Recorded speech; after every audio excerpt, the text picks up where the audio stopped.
ariko mu by'ukuri uriya mudamu ararwaye ntabwo ari prank nanabwiye ngo Kariza nta prank ngira kandi ngiye biragoye ngiye kugira ngo ndekure umuntu cyakoze biragoye nihambira reba amabuye watewe reba ibirozi baguhaye reba ibyo bagusize nanjye bari banyishe ubu noneho rero Helena yego arwaye ibisazi yari bujye kujya guca mu cyuma uyu munsi ninjoro arasara oya ubu tuvugana nabonye video bagumutera inshinge zimusinziriza yageze aho aterana amabuye arirukanka ku musozi donc nuvuga ngo kwa kundi yari yakubiswe byageze igihe birakira ngo byagezeyo birakira ni ukuvuga ngo ibyo ibisazi bimufata iyo bicururutse arataka agataka aho yakubiswe bari kubifata nka prank ariko reka mbanze mbaza abantu mwabantu mwe muri kuza muri comment ngo Kariza ngo ni prank ngo ni scam murabona ndinjije ibingana iki nshobora gufata ibintu nka biriya nkabyita ko ari prank mutekereza ko ibi bintu nyobe yuko bikurikiranwa n'amategeko mwanjije mwari mwebwe ntabwo ushobora kujya gukora prank n'umuntu uriya ariko wajya gukora prank kwa muganga ku muntu w'umubyeyi nk'uriya uzi umuntu wese uri kubyita prank sha namwe muzazikore nabo bizababeho bizabagirwe nka prank murabona ndinjije kungana iki ku buryo njya gukora prank nzi ko hari kujyamo inzego nimukajye mukina n'amarangamutima y'abantu nimukajye mukina subuye ni prank umuntu akaba ari kwikurura hano ngo man oya jewe bira karakavido ndakabonye numva kane numva ndababaye noneho wongeyeho ko nuko arimo arasara agafata abana bagakubita abana be abavunaguye niba wenda ari uguta umutwe wenda byagize ariko ibyafashe Helena byamufasha bivuga ngo tanga ikibanza oya babyumvishe bafite akabanza ngo kamwe baburanaga mu rukiko bavuga ngo tanga akabanza wowe ngo ujye mwikamye Kariza yararwaye muri kiriya gihe ntuzi ko banyandikiraga na message n'iki byose se bamwandikira message zimeze gutya birarangiye Helena kandi mu mvugo zavuga ko Kariza na Helena aribo bafungishije Silas yereka mbwira uno murozi wa murozi wenda bizo kurikirana Kariza TV show wa murozi wenge ntago uzandogane ntago byavamo ntago byava ujye ucira birarura hari inyama itarika yawe irarusha nagasamuzuri reka none mbyuke bibabwire neza Kariza reka none reka nkubwize ukuri nzabikurikirana sha none ujye kwiyahura oya bigenze biteze nzabikurikirana ngomba kumenya amaherezo kubibabariyemo yabyo nkamenya amaherezo Kariza bireke Kariza ariko none abantu bajye baza muri comment kuntuka reka mbababare kurikirana noneho nago nzabireka Akariza TV show ni mu kiganiro byagenze gute yes reka mbasuhuze kandi mbifurize ishya n'ihirwe mwese mudahema kutuba hafi mu biganiro byacu bya buri munsi bya Day to Day TV ndetse na Kariza TV show nizere ko mumeze neza nizere ko Imana ibarinze abatameze neza kubera isi Imana ikomeze borohereze kandi igume ibe mu ruhande rwanyu abantu mwakoze subscribe kuri Kariza TV show kuri Day to Day TV mwese kude chapeau mbamba respectinze kuko nimwe mutuma ibyo tugeraho tubigeraho iyo umuntu like ikiganiro cyawe agasharinga cyane nkuko mubibona rero kuri kamera ya Kariza TV show ndetse na Day to Day TV murabona mfite umutumirwa ngiye navuga ngo ni one of the queen mu bantu nzi muri iyi si twagiye duhura yitwa Kariza Queen niwe owner wa Kariza TV show reka mwakire kuri Kariza TV show ndetse na Day to Day TV ikaze urakoze cyane Day to Day umwaka urangije ute umwaka nkurangije ndabona ngiye kusoza amahoro ruko narawurangiza buriya niyo upfuye habura iminota 10 ngo winjire mu wundi mwaka bavuga ko wapfuye muri uwo mwaka urimo yo cyane hanyuma urabona umwaka ugiye kurangiza gute urabona ari izihe ngamba wari wagennye kuzageraho ukabona zarahindutse urabona ari ibiki wari wapanze ukabona bitari kugenda neza ushobora kurangiza umwaka bitagezweho hoya njyewe ndashimira Imana yuko uyu mwaka ngiye kurangiza amahoro ndi muzima nubwo wenda utamenya ngo ejo haraba iki ariko ubu ngubu ntago ndwaye ndizera ko iminsi isigaye nayo ngiye kuyitobora noneho dugice umwaka utaha rero nayo iri butoboke. Hanyuma muri uno mwaka hari ibintu nageze kuri byinshi, imishinga myinshi. Yego. Urumva ngira ngo ibyanjye byose ngira ngo byaciyemo n'ibisigaye bizarangira umwaka utaha. Of course, kubera Imana. Uyu mwaka utaha bizarangirana nawe. Kubera Imana. Nuvuga ngo uyu munsi turi kuwa mbere kwa sinjya ngo turi ku itariki 28. Cyane ni 9. Oya, turi ku itariki 28. Turabura iminsi nk'ibiri cyangwa 3. Tukaba turashoje umwaka. Nuvuga ngo hari ingamba nyinshi tuba twaragiye twiha, umwaka ugiye gutangira, hari ibyanga, hari ibikunda, ariko reka tujye turagiza abantu ndetse turagize n'Imana umwaka tugiye kwinjiramo kugira ngo uzabashe kugira iki iturindiramo ndetse nagiye ikidufasha n'imihigo yacu Imana dufashe kwigezaho. Akari ko mbona se mbere ko umwaka urangira ko mbona ibintu bikomeje gufata intera ndende mu bintu bisa nkaho biri gutungurana ubugizi bwa nabi, abantu barimo barica abandi barimo bararoga abandi barimo barakubita abandi barimo barafungisha abandi barimo baratukana si ibintu uri kubibona ute wowe? Ibi bintu birakaze. Ngewe biba byanancanze sometime, rimwe na rimwe mbura n'inyito nabyita. Oya. Nanjye biba byancanze nukuri. Oya, ntabwo wabinkura. Nukuri. Biba byancanze nkabura mbega izina nabiha. Urabona se hagomba gukorwa iki? Susenga sijya mu kongera amasengesho nta kindi. Wagiye gusenga harya umukatolike uri umuntu? Nge ntago ndi umukatolike. Umadeperi? Nta dini ngira. Oya. Reka nkubwire rero. Ngo mbona sisenga buri gihe ukambwe ngo ugiye gusenga biba byagenze. Umva nkubwire. Ngewe uzi imyemerere yanjye. Narababwiye ngo nakirizwe muri ADPR. Uri kumva? Ba muri ADPR ndi umwana w'itorero. Yego. Ndirimba muri korari. Burandi n'umuhimbyi w'indirimbo najyaga mpimbira amakorari indirimbo. Urumva? Nago wabinkora. Hanyuma rero ngewe naje kubabwira ikintu kimwe cyansohoye muri ADPR mu rusengero bituma ngewe ko watagisekeje. Umva nkubwire. Yego. Ndibuka yuko ngira ngo aha nasengeraga nigeze gutanga izo nkuru ukuntu byagenze, ukuntu pasiteri yarambwiye ngo ntago nyine ngo kunywa inzoga ngo si icyaha, ngo ndetse no gusambana si icyaha. Pasiteri muzima. Ngo kereka ngo bagufashe ku ngufu. Karibu ntago. Muri icyaha. Barakureba urujisho. Umva se ngariko sindababeshyira. Ngariko ngo mwabyumvikanyeho.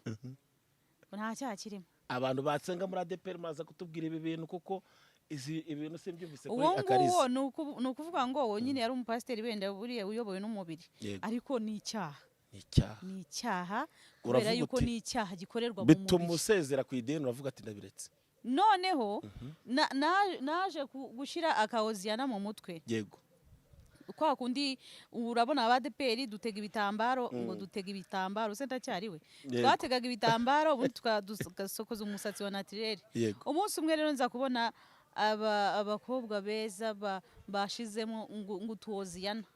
Akawoziyana urakazi? Ese turabitambaro naga produit bashiragamo umusatsi ukamera nkaho ubayirende. Nge rero mbishizemo biba byinshi. Korari rambona barampagarika. Bampagaritse ubwo bagomba kumpagarika nkamara amezi 3 ndepeta ariko ntaririmba. Apu sinasubirayo. Nasubirayo rero itorero naryo riba rirantenze ngo nahinduye imyizerere. Ubwo amaherena mba ndapfumuye, ipantaro ntangiye kwiyambarira ngo ukuntu naje gufata umwanzuro kujya nsenga ubwanjye ngenyine ku giti cyanjye. Ubundi nkabikoresha nkabiherekeresha imirimo myiza. ADPR murumva ukuntu mwagumuye Akariza kwere murabyumva. Gusenga Imana urumva kwiza. Nugufasha indushyi, nukubohora imbohe, nugusura abarwayi kwa muganga, gukiranuka ugakora ibikirano. Ibyo ni by'Imana yemera niko gusenga. Wow, kumyemerere yawe. Kumyemerere yanjye. Kuko hari abatamera nkawe. Ariko imyemerere yawe nuko cy'ukuri. Ariko ubundi tunashize muri logique. Nzayisangira n'umukene. Ego.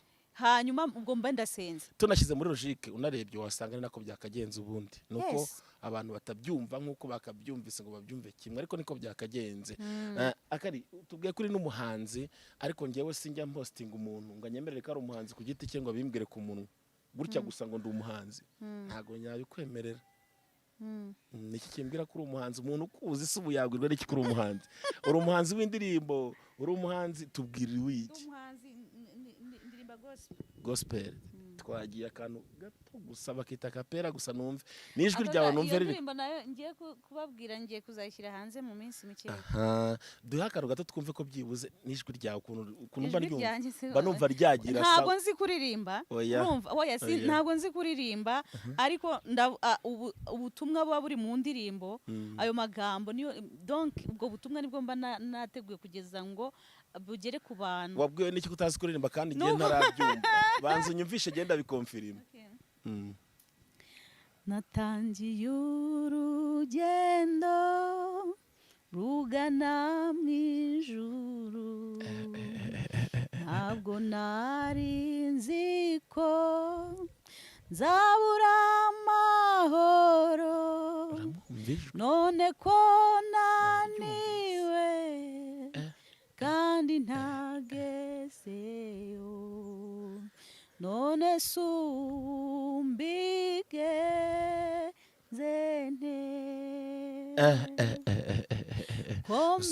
utangiye gutuma nsinzira kuri kamera kandi wihangane ugusenga kwawe Imana irakuzi dore marayika azanye imbaraga ukomere mu rugendo. Amen. Umva nkubwire rero jewe sejya menya guca iriya no hino umuntu ari inshuti yanjye mugira inama nimba wemera ko kuri inshuti yanjye nakugira inama ukayemera genda uva ibindi byose wagiyemo warayobye ngo iki warayobye pe urumva imana wibitse urumva ijwi ryiza rishobora guhita rihindura umuntu umutima wagiye kure oya ubuse ngani mutubwire muri comment gusa baze kutubwira nimba ari je wibeshye baraza kumbwira ngo dore ngo wabuze icyo ukora oya niba bivuga ariko uguze ukuntu dufite aba Babiloni oya ariko nukuri reka mubwise ukuri iyo umuntu afite impano akaba afite impano zigiye zitandukanye zose zigenda zimupushika kuzikora yewe ngiye mfite impano nyinshi cyane akariza nimba afite impano yo kuba yaba umu influencer cyangwa se yaba umunyamakuru akaba yashobora gufasha abantu mu buryo bumwe cyangwa ubundi akaba yafasha yaba afite impano yo kuba umuhanzi wa gospel akabasha kuba yabasha gufasha umuntu cyangwa se gufasha abantu muri gahunda zitandukanye akaba yagira na advocacy akora mu buryo bumwe cyangwa ubundi ngewe numva mutaka bimutereye amabuye genda gushimiye ku giti cyanjye. Thank you. Ibyo bintu bigumye bikokame n'umwaka utaha bizakokame impaka. Amen kandi Imana izabyagura. Yes. Nakari gaciyemo rero mu kiganiro tujye gutangira tuganira hari amakuru yagiye ncamo akancamo mu bintu bya Madame Silas cyangwa se byo wahoze ari umugore wa Silas nibeshye Helen muzi nkuru nyinshi za Silas zageze trendinga kuri Akariza TV show niyo mpamvu nashatse kugira ngo tuze gukorana ikiganiro ariko nze no kugira ibyo mubaza bigiye bitandukanye dore kare umuntu uba hafi yiriya miryango yura muryango by'umwihariko wari uwa Silas ndetse na Silas ubwo amakuru akunda kugenda yamenya nza kumva inkuru inca mu matwi ariko nyifatira amakuru make ko Helena yaba nashatse guhuza Helena na Silas ubwo ngo umubano bongere umubano wabo bongere ugaruke bongere babane nk'umugore n'umugabo ibaza ariko gutandukana ari abantu umwe ari umusaza ndi umukecuru barabanye ari inkumi urumva atari ikibazo kimwe kari rero no kwisarika iteye isi sinzi abantu bari kugenda bahinduka sinzi nimba nawe bibona ibaza umuntu n'umusaza afite imyaka 50 irarenga undi afite imyaka niba ari 40 babyaye inshuro 7 nk'ubwo ubukoze divorce ngo kugira ngo bigende gute ko gushaka kandi kana ubundi wayi abantu ukukiye abantu basigaye babana nk'inyamanzwa dore rero Kariza ibintu biri kudukoraho n'utu twana duto turaho hanze turaza tukakwereka nago bacyambara ntibakigera gute baraza ugasanga umuntu bamukuyemo roho nabira bya Silas niko bisa nkaho biba byaragenze ubushatse kuba ko Silas yabonye amabuno y'abakobwa none se uwo utandukanye n'umugore wawe none se ko nabonye umugore wafite amabuno manini sinicyo ashobora no kuba atarakurikiye ayo mabuno cyangwa utaragize erega n'umuntu bashobora no kubana igihe akamubonaho amadefo akamubonaho ibiki akavuga ati Silas afite imandwa ziza muri comment zikadutuka ubu ngubu utangiye kuvuga Silas kandi baravuze ngo tugiye kuvuga ku mugore we reka rero baravuga ngo wabuze icyo ukora wabuze content umuryango kwa Silas Kariza wa mutindi we wagiye nyiramuvumbi kumuvumba harya niko wawuca Silas ntago ari umuntu utavuga ko Silas ni umustar iki kintu mubanze mu cyumva Silas yarakugaburiye Kariza yaramazemo yarangaburiye no kuba yarakugaburiye nawe ubwe yarigaburiye. None Sirasi yarakugaburiye wazamutse kubera Sirasi. Ego ko naramaze mufite ishyari namwe muzazamuke. Wowe ibintu wafashije umuryango wa Sirasi yanyishyura bingana iki? bahita bavuga ngo nawe ngo waracuruje ngo nawe ngo none se iyo ucuruza ugaceceka ko hari abacuruza ntibagire icyo bakora. Nabe nawe wowe waracuruje ugira n'icyo ukora ugabanyirizaho umuryango we nawe uramugaburira ko ari we wakoragaho inkuru. Bivuze ko rero ariko kuki abantu mufite ubujiji abantu muba mufite imyumvire mibi. Reka tubifurize gutangira umwaka utaha ubujiji bubavamo. Kandi bantu muza muri comment mukaza gutukana ndababwira ngo bamwe mbabonamo nk'ibigwari. Iyo uje gutukana ahubwo warebye nyirubwite ukafesingana nawe ukamubwira ikikubabaje. Namba yanjye biri hara hejuru kuki mutanyandikira ngo umuce mu gikari mumbwire ngo karize ibi nibi. Ibi bintu biraza no kumfasha kugira ngo dubikiriyaringe bajye bareka ibintu byo gufata umuntu bakamukarasa. Wowe uraje urantutse wanditse comment urantutse n'ubundi ndinjije iyo views yawe urayimpaye nawe uri kungabo. Ako nubaho kare twikomereze tugane ku bibazo bya Helena nyuma yuko umushatsi kumuza n'umugabo bikanga dore ko wenda nta kutagize kandi turabigushimira nibwo nabona umudamu cyangwa se igitsina gore ashobora gufata imbaraga ze akazitanga ku muryango ugiye gutandukanya ngo abahuze nuko abaza imbaraga zo gutandukana ku muryango ibibyangirika. Ibyo bintu bazi mbigushimira nubwo bitakunze ariko imbaraga zo washyizemo Imana igikomereze guhena umugisha. Amen. Nyuma yuko batandukanye rero Sirasi na Helena bakaharwa divorce. Ibibazo ngo biri kugaruka kwa Helena mu rugo rwe. Reka mbabwire basi utaravuga byinshi. Iyo story rwose. Utaravuga byinshi uri butume ndira. Oya. Kubera yuko kurira ububire. Helena n'umudamu wababaye. Njyewe wampostinze aka kanya ntabwo ndi gutangariza abantu. Nicyo gihe nshaka kugira ngo reka nkubwire day to day. Helena ni umugore wababaye. Ni umugore wababaye. Simfe ngo nuko wenda nta buri muntu wese aba afite amakosa ku giti cye wenda nawe ntabwo wamusuzuma ntabwo yasanga ari umwere. Ariko Helena ni umugore wababaye. Ufite ubumuntu. Ushingiye kuki? Nshingiye kuki atari amarangamutima njyewe urumva bwa mbere hari n'ukuntu abantu bagiye bavuga ngo Helena ngo tuziranye gute.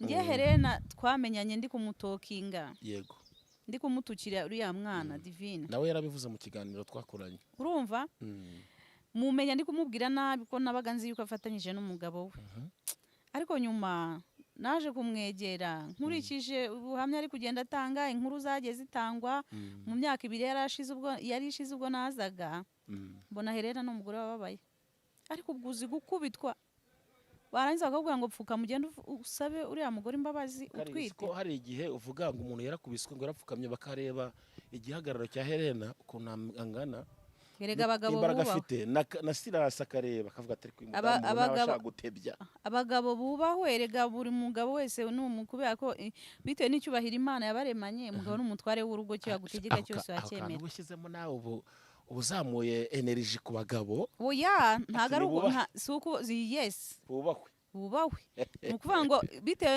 n'inuza n'icyubahira umugabo n'ubutware Imana yabaremanye bubahwe kandi abagabo habanza Imana hagakurikiraho umugabo urebye umugabo afite ubumana uri kumva hanyuma rero muri no minsi muri aka kanya tuvugana Helena ararwaye abantu bakomeje kuvuga ko ngo ni imitwe y'akariza ngo nukugira ngo mwiba abantu ngo mubasabe turi mu kiganiro ugize Imana arasaba bakamuha urumva ariko mu by'ukuri uriya mudamu ararwaye njye mvuye no kumureba kwa muganga by the way muraza kubona video ntabwo ari prank narabwiye ngo Kariza nta prank ngira yego nta prank ngira day to day nabonye video uriya mubyeyi noneho ubu ikibazo afite nuko yataye umutwe yasaze oya none se utaragira muraza kubona ukuntu bari kumuboha bamuziritse bamujishe iriya video yabaye ninjoro ubu se koko navuye Kigali njya gukora prank ibi ni ibintu bizwi n'ubuyobozi bwaho bw'umudugudu inzego z'ibanze abanyerondo n'ibiki n'abaturanyi niba mbeshya niba ntera amabuye kari utaragera aho ngaho hari ikintu kimwe nibajije arakubiswe nabonye ifoto aryamye hasi mu ivumbi. Ye bamukubise ngo bamunize. Arakubiswe baramunize, abamunize ntibaragaragara. I was not around there. Ariko mu makuru mu byo yatanze ngira ngo ubuyobozi bw'inzego z'ibanze barahageze baracekinga n'ibiki n'abaturanyi bose. Nanjye rega mpabwa amakusi nubwo abantu bavuga ngo kuki Kariza ngo uhora ngo uri muryango closinga ngo wegere kuki ngo batareba. Ariko babwiza ukuri Kariza atuye i Kigali kugira ngo azagere ni Bugesera no bimusaba gufata energy. Yes. Biranamvuna. Yes. Babanze babyumve ko ikindi cya kabiri nge Kariza rega ngira ubumuntu. Ngira ubumuntu. Ntitaye ko ikiganiro kiri burebwe kikagira views 10 cyangwa kikagira views 1000 nta nubwo byahura na transport mba nakoresheje hariya cyane kandi ngiye biragoye ngiye kugira ngo ndekure umuntu cyakoze biragoye nihambira reba amabuye watewe reba ibirozi baguhaye reba ibyo bagusize nanjye bari banyishe ubu noneho rero Helena yego arwaye ibisazi nyuma yo gukubitwa ubu noneho yabaye umusazi. Yavuye kwa muganga se duheruka ari kwa muganga yakubiswe.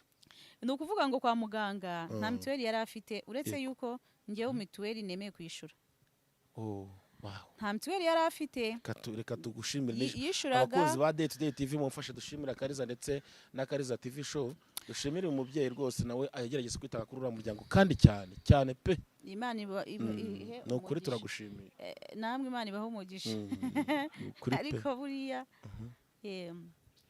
noneho rero ariko buriya arakantu mba nambitse ari karida uri kugwepa kabisa arakantu mba nambitse ko akantu gasa nkaho no kuvuga ngo Helena yari yahawe igipapuro cyari nyine cyo kwifuza. Yego.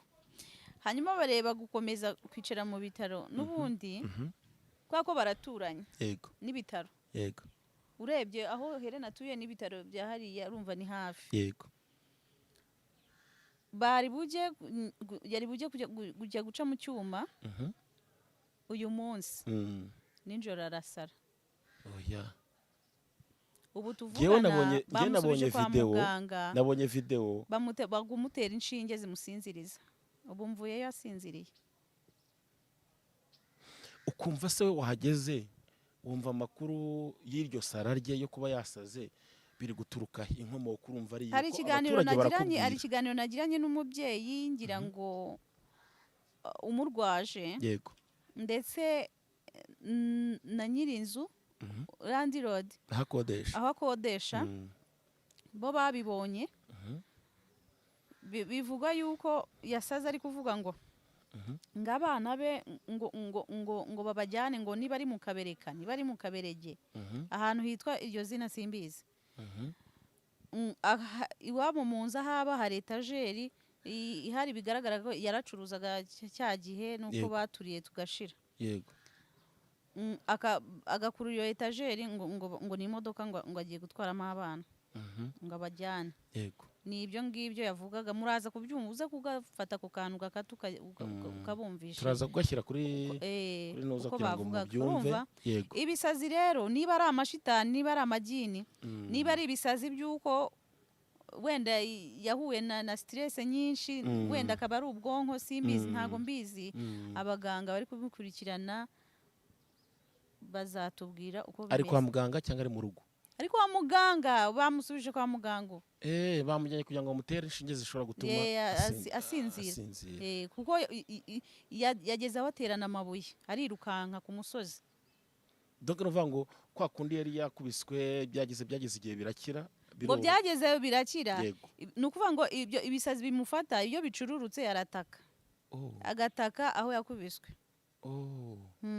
No uvuga ngo harimo indi spirit iba yamujemo igahita iziba ibintu byose byamubayeho. Ni ukuvuga ngo akabyumva nyuma ari uko akabyumva nyuma impanuka ukaza kumva ari uko umaze gukura. Urumva iyo umuntu ameze nk'uko ntago aba ari gukoreshwa hari izindi mbaraga ziba ziri kumukoresha.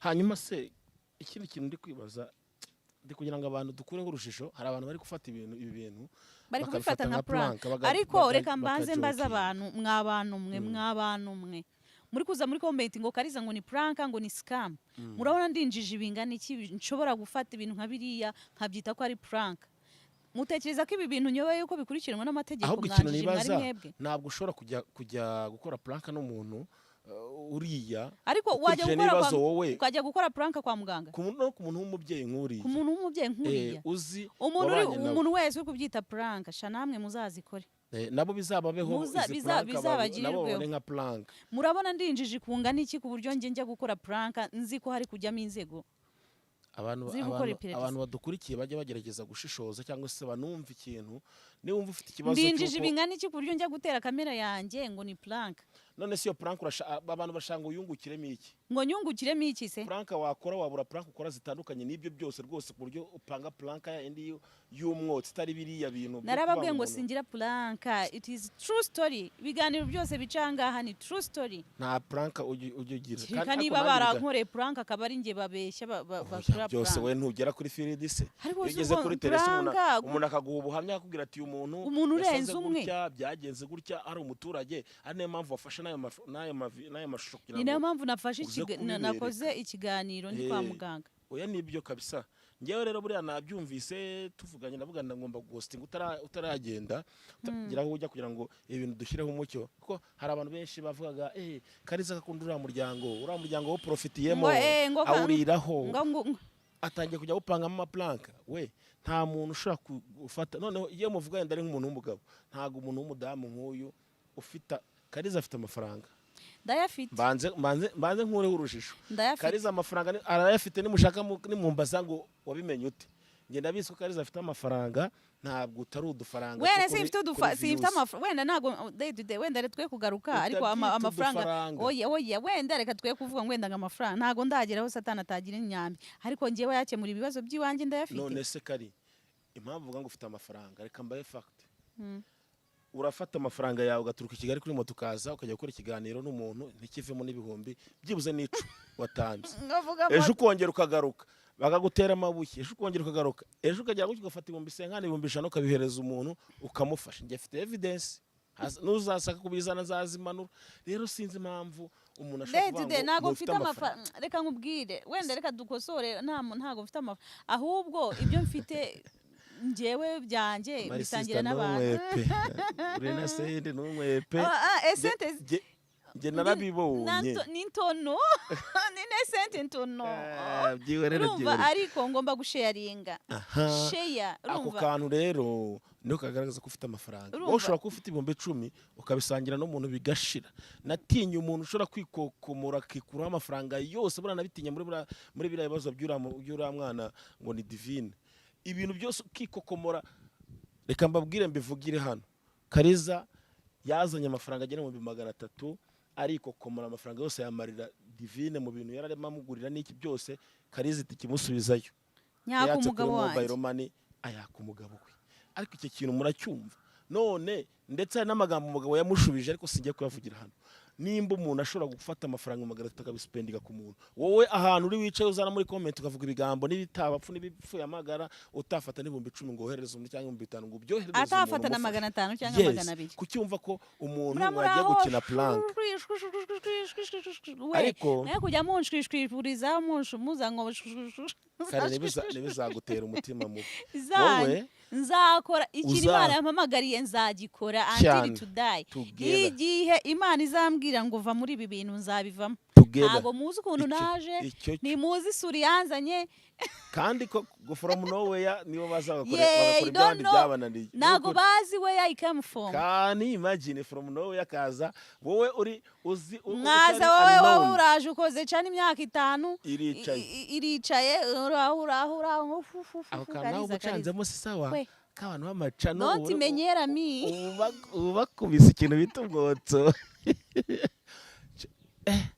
baratubwiye abantu mufite ubuntu bw'ubushene muza bakamara imyaka 10 20 muri kurya amafaranga mushyira ku ikofi udashobora no kuvunguriraho umuntu uri kugenda agwirirana umuntu wabuze icyarya wowe uri kumira udashobora no kuramira umuntu gusanga umuntu arimo aragenda agasohoka buri cyumweru ariko mana reka mbwira Imana kubera yuko Mana ubona mfite umutima ukunze kandi wo gufasha indushyi Mana mpa amafaranga ubundi nge mbafasha Imana ni kukubira isente uzajya ubafasha mpaka usente katonda nsaba every day mpaka usente mbahe ku sente ntaje no kuvuga ngo hosting umuntu ngo runaka ngo yagize ikibazo iki niki ngiye mbyikemura ku giti cyane Imana ni guha amafaranga kandi Imana igiye kuyampa no kuri turabitegetse mu izina rya Yesu mu izina rya Yesu Imana ni gukorera icyo kintu amen aha turagiye rero nakari gaciyemo kugira ngo dukiriringa ibintu byo kuvuga ngo ni planka rwose ni mu abana beza rwose n'ufite umutima mubi nawe uhagarike ariko mumenye ko uyu mudamu wa Sirasi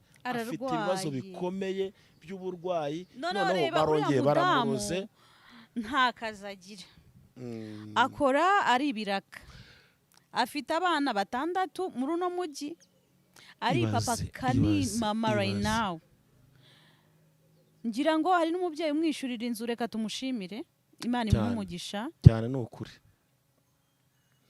ukuri pe urumva nawe akirwanishaho akagenda gufura agakora ibiki n'ibiki urabona ko none baramuvunaguye aka kanya nta n'umwe avuga hari abana hariya 6 iri joro ngo banaburaye ariko ntago babimbwiye ngira ngo babatinye no kumpamagara bambwiye bati rero hari ukuntu tubona yuko nawe tukugora urumva ariko mwabantu mwe ku muntu wese uzi ibibazo by'urushaka uko bimera ni wakagombye uvuga gutyo niba uri umubyeyi uza muri comment ari ukavuga ko urukandika uri umubyeyi wagize urugo cyangwa se urufite you don't know you can know today ushaka kumenya ngo uyu munsi but about tomorrow you don't know iki kintu uvuze no no one who knows tomorrow of course ntabwo uzi tomorrow ngo bizaba bimeze gute urumva ariko se hari abantu banatekereza icyo kintu byibuze ko nimba wera tutanagiye kure ngo tuve ngo tomorrow byibuze mu masaha mu minota mu masegonda ari imbere uzi ukuntu biba bimeze ntabwo ubizi byibuze ushaka kumenya ngo mu kanya ngo byari bimeze gutya ariko nyuma y'isa ntumenya ngo uko bimeze God knows yes utakinira ku bintu nk'ibi nimukajye mukina n'amarangamutima y'abantu mukajye mukina subuye ni prank umuntu akaba ari kwikurura hano ngo mana oya jewe bira karakavido ndakabonye numva kane numva ndababaye noneho wongeyeho ko nuko arimo arasara agafata abana bagakubita abana be yabavunaguye urumva ni uvuga ngo ni imyuka mibi bamuteje ni imyuka mibi ngira ngo bishaka ko atari nibisazi byo mu mutwe wenda baganga nibo bazatubwira ni imyuka mibi bamwohereje gusa nsize bagiye kumufatira n'ibizamini turebe ako simbizi niba ari imyuka mibi ntago mbizi kari jewe nta muntu na brain ngana n'umuntu nashinze nyamara kubyumva God knows nyamara kubyumva igihe wari urwaye urembye cyane namenye amakuru menshi cyane kuri wowe sha reka nkubwire basa ako tugendana mu mihanda muri abana babi umva nkubwire barandoze ngewe najyaga nshaka kujya no gukora none ngewe uzi byanjye kuntu byari bimeze natekerezaga kujya kwegura ibikoresho ngo ngiye gukora amaguru bagahita bayazingazinga neza nkahita ndemba niwamamagaraga ntiwumvaga ko ibi bintu Kariza avuga wenda reka mbikiriringe sinabashe kujya kumusura ngiye byambayeho ntabwo ariko uyu muntu twaravuganaga tugiye gukora ikiganiro ambwira ko yabashe koroherwa nagira ngo duteye kamera ajya kubona nkabona ahise yongera aragagara nuko nari ibintu nibiki kugeza igihe mvugani uyu muntu ndabona ibintu bye bigeze kure bitangira kuntera ubwoba ku buryo buriya naguhamagaraga numva nabuze ikintu nakora erega nubwo tuba tudashaka kuvuga ngo umeshoninga umuntu kubera umutekano w'umuntu utinye ibirozi wowe umuntu ukuroga ibirozi bikanivuga noneho iki kintu cyo nanjye kugarukaho birivuga barakuroze abantu muri comment baza bavuga ndetse no kuri nimero ya bwite baza bavuga bagaragaza aho bagiye baturuka ibintu byagiye bituruka niyo mpamvu ugiye kubigarukaho ko hari umuntu twaganiriye itambwira ngo ese aho herera ntashobora kuba ari kurizira Sirasi ndamubwira ni se Sirasi baba bafite ikihe kibazo kandi baramaze gutandukana ngo umuntu nkuriya dore ikintu ngiye namaze kumenya niba wenda ari uguta umutwe wenda byagize ariko ibyafashe Helena byamufasha bivuga ngo tanga ikibanza oya babyumvishe bafite akabanza ngo kamwe baburanaga mu rukiko bavuga ngo tanga akabanza wowe ngo ujye mu ikamyo. oya sinari mpari ariko abari bahari bampaye amakuru. noneho ibi nagerageje kubihuza n'ibyawe ndavuga Kariza yararwaye muri kiriya gihe. Ntuzi ko banyandikiraga na message n'iki byose se? Bamwandikira message zimeze gutya. Birarangiye Helena kandi mu mvugo zavuga ko Kariza na Helena aribo bafungishe Silas. Yereka mbwira uno murozi wa murozi wenda bizo kurikirana Kariza TV show. Wa murozi wenge ntago uzandoga ni nago byavamo. Nago byava ujye ucira birarura hari inyama hari inyama afokasinga ku muntu. Hari inyama itarika. Yawe irarura. Nagasamuzuri. Oya iranarurabyo. Nkurikije ukuntu nabona ukuntu wakutuje urimo urarwana n'ubuzima bwawe ukarwana nabwo ariko kashemera Imana ko wanakize. Imana ishimwe. Ugasubira kuri kamera. Narakize kandi ntabwo nzongera kurwara. Yego. Ubundi ubwiye umurozi ngo wa murozi we ntuzandoge ngenda kwihanije. Ubwiye umurozi ngo ntazakuroge. Rero nimba harushaka kumenya uburyo cy'imbaraga zikora azongera kwigerereza. Jewe uno azongera kwigerereza. Uzapime gatoya urebe. Ya muntu wakuvuye ko naramwemeye n'umuhanga. Yakozeho ibintu biraka mbona. Rero bitonde barya bari menge. Ni umuhanga cyane shana navuwe n'umurundi. Imana imumugisha. Ariko icyo nagarukaho Helena rwose bamufashe nimba n'imyuka mibi bamwoherereje mu izina rya Yesu turayamaganye. Imana ikomeze mu ubuzima mworohereze. Yewe na Silas nta rundi rwango tuba dufitiye Silas. Nawe hari Imana ikomeze mworohereze. Imana imworohereze kandi mufashe. Imurinda babisha. Ngo Mana ngo Silas Imana kurinde ngo ngwirigindi ngo ni Silas tukwifurije umwaka mushya muhire wa 2026. Ishya nihirwa Imana izabane nawe. Nuko bivuze gutya abantu bavuga ngo nguri muramu hajya byita gute nguri kumutongera nguri muramu ninura ngunanga yose n'urukundo. Silas tukwifurije umwaka mushya muhire rwose. Asubigiye bazajya kubona bakabona Silas yicaranye na Kariza kuri kamera ya Kariza noneho bo bari kuganira abantu muzajya mu biki ko mushaka gutemera teme ku muntu mugira gute kandi reka mubwize ukuri nta muntu nanga oya. Hari abantu benshi bazi ko ngo Kariza yanga Silas namumenye nyuma umva umunsi namubonaga mwabonaga twicaranye cyagiye kuri kamera za day to day igihe twa twicaye hariya n'ubwa mbere nari mubonye. Silas n'ubwa mbere nari mubonye ntago nari muzi. Nase umuntu yanga umuntu nta kintu bapfa. Nawe mu magambo ye Silas yaravuze ati giye nta kintu mfa na Kariza ntituziranye nta nubwo twatuziranye ahubwo mwebwe mwanga ukuri kuhagurutse bigenze bite ko mbona ndumva nshaka kubwiza abantu ukuri. Mwe mwanga ukuri mwanga abantu umuntu basesereza umuntu ukuri kubera iki uhagaze mu murongo w'ukuri. Mbona hagize nk'umuntu ukwegereye wakubita nk'igishyisinzi sugukubeshya nzakuverifiye uruntwikana mvuga ukuntu bimeze uzibeshye nakudiha pe pega wowe yego ko mana ngira ifuhe rikomeye cyane pe yewe buramba nkubona nkavuga nti uyu mudamu ukuntu yimereye umuzanye ibintu byaye ariko mu buzima busanzwe Kariza ndi umwana mwiza shangiye naranagupereje mbere ko nkubita igishyi cyangwa se uzankorera igiki narabanje ndaperereza Kariza ubundi comportement ye n'imyitwarire bimeze bite. Abantu bazi ngo Queen bazi ko ari umwana mwiza ari imfura ariko utapfa kumuzowe uko yiboneye nguzana ibintu bya kandi ikindi kintu bazi kuri Queen njye ntabwo Kariza babizi abantu nagiye mbaza ngo ngo Queen ni wa muntu iyo atangiye ikintu akihambiraho mpaka agirangiye. C'est ça. Niyo mpamvu kwa Silas mubona ibintu byaho bikomeje kuba kibikurikirana nuko azi neza ko bigera ku musozo. Baba ngo Kariza ngo byihorere nzabikurikirana noneho niba ubabaye genda ugire gutya ngo oya nzabikurikirana urumva neza bigenze bite se reka none mbyuke bibabwire neza Kariza reka none reka nkubwize ukuri nzabikurikirana sha none ujye kwiyahura oya bigenze bite nzabikurikirana ngomba kumenya amaherezo kubibabariyemo yabyo nkamenya amaherezo Kariza bireke Kariza ariko none abantu bajye baza muri comment kuntuka reka mbababa zabireka Kariza bigenze bitera kubura birakariye moroneho nzabikurikirana noneho ntabwo nzabireka ariko nubabara ugenda ujye gutanga ikirego kuri RIB. hari umuntu uvuga ngo Kariza nta yindi content agira, ngira content nyinshi kuri avuga za Sirasi. ngira content nyinshi. Umuntu ukurikira chaîne ya Kariza nutarakora subscribe, mugende subscribing, mujye muna notification, murebe ibiganiro akora. Nimusanga ari content yo kwa Sirasi bo, umuntu wese azazimuha amadolari ijana. Reka nakubwire njyewe nta nubwo nkora content zigize ibyaha pe, sibyo? nta nubwo uranahamagazwa muri RIB na rimwe uregwa ibintu kuvuga ngo wakoze ibiganiro. Nta biganiro nkora, ni inkuru z'ubuzima busanzwe, kandi nibo baba bazizaniye ku mihanda. Mujye mureka tuzikore rero.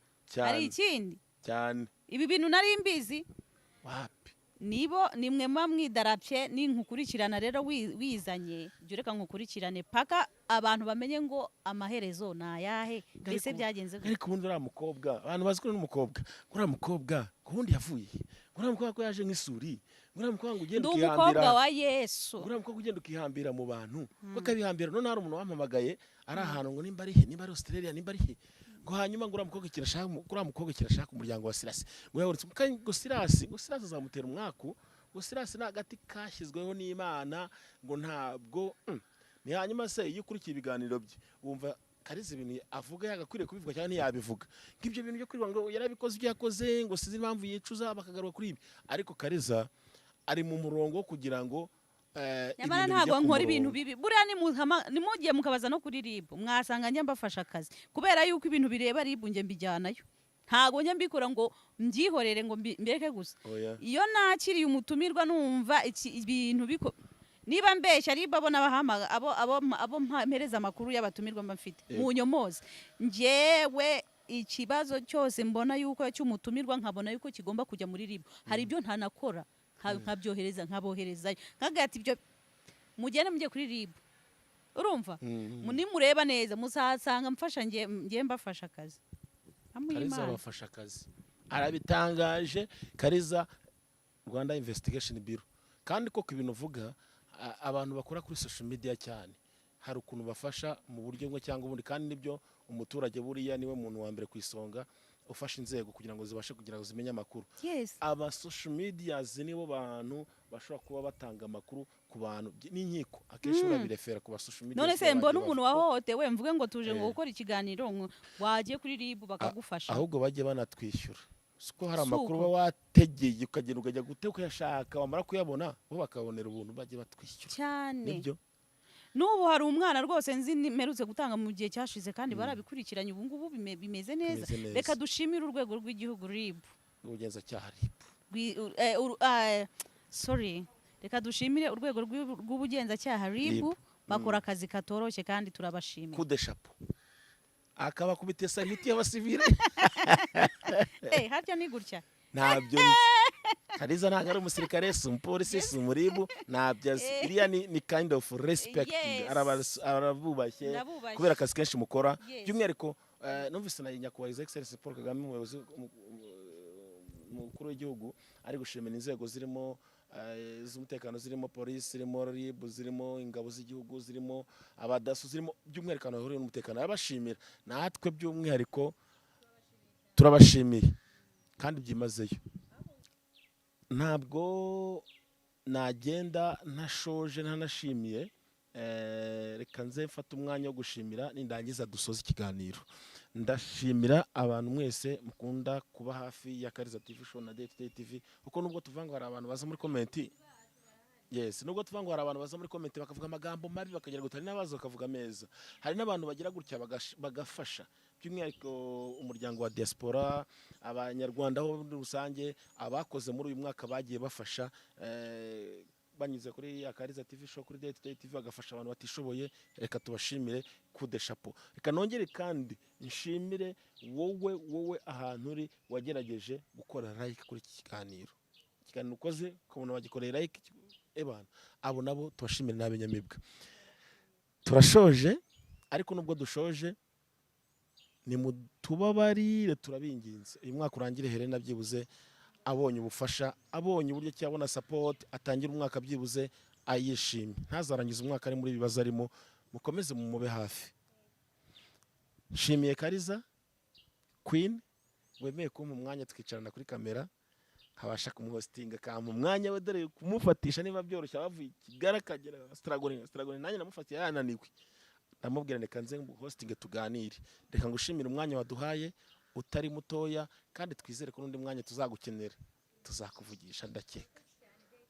Wow, turabashimira reka tubifurize kurangiza umwaka neza, tubifurize kuzatangira n'umwaka wa 2026 neza kandi muzawusoze neza, Imana izakomeze be mu ruhande rwanyu mu byo mukora byose. Ciao ciao. Akariza TV show ni mu kiganiro byagenze gute.